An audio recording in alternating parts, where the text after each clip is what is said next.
how to export Instagram Reels in Premiere Pro. So I'll show you the best export settings to go and create Instagram Reels. Now, first thing you need to do is come over to your project like this, click on Sequence at the top of the page and press Sequence Settings. Now, next to video, you need to change the frame size to the aspect ratio of Instagram. So for the horizontal value, type in 1080, and for the vertical, type in 1920. It should say vertical 9:16 like this. You can then press enter to save your changes. You may get this pop-up message, just press OK. Now, because we've changed this into a portrait video, you may need to reposition the clip.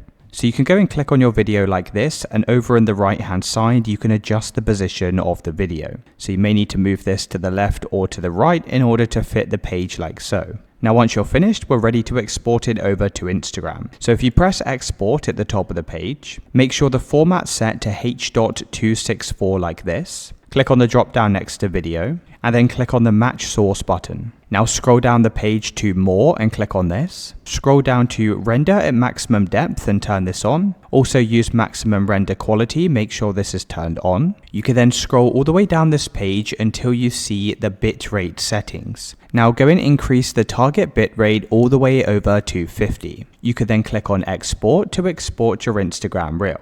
Now once you've done that, that will give you the best settings for when uploading to Instagram.